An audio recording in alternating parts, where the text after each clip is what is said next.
Question a lot of organisations are asking whether or not their businesses need to be cloud-based. It's a really important question for all organisations to consider the cloud. It isn't a matter that you move all your services, your whole business to the cloud, but you look how you transition to the cloud.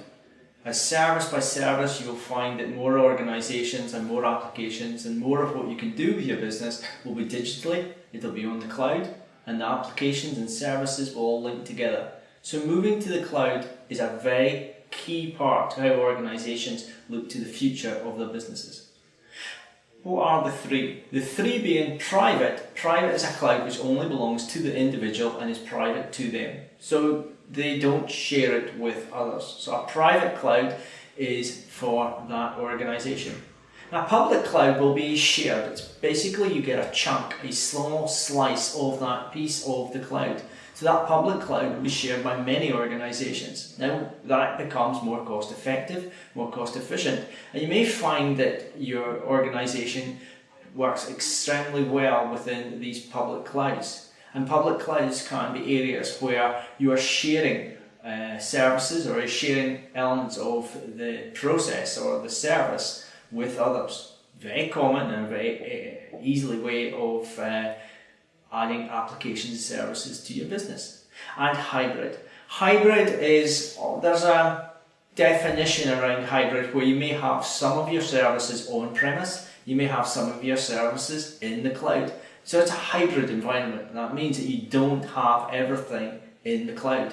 And there's a lot of organisations can't move everything to the cloud today. So the hybrid model is becoming a very common and a very effective way of actually migrating some of your services off-premise into the cloud whilst retaining much of the functionality and the operation within your business. Making the shift to the cloud is one that becomes almost natural. More often than not, services which you have traditionally used on-premise via your laptop, your PC, your network, are now shifting to the cloud.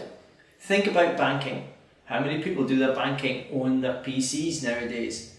They don't, they do it in the cloud. So they log on to a website with access codes, usernames, passwords, and they've got various methods to go and access the bank, but it's in the cloud.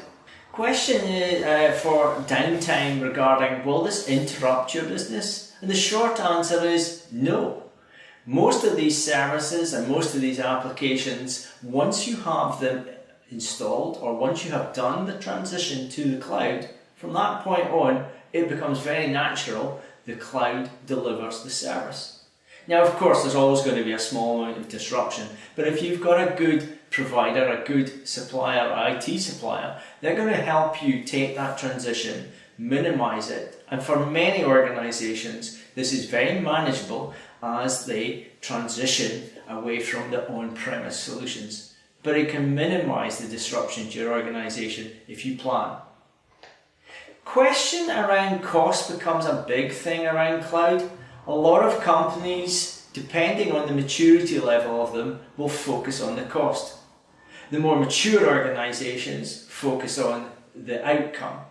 And this is a very important thing for many organisations to get their heads clear on.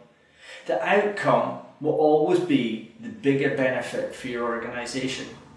Focusing only on cost could be short term and may actually damage your organisation, your business in the future, because you haven't taken that pragmatic stance and looked at the strategic opportunity that the cloud will offer you.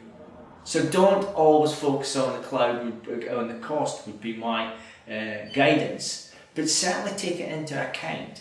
It is not something that you do lightly, but think about the long term of your business.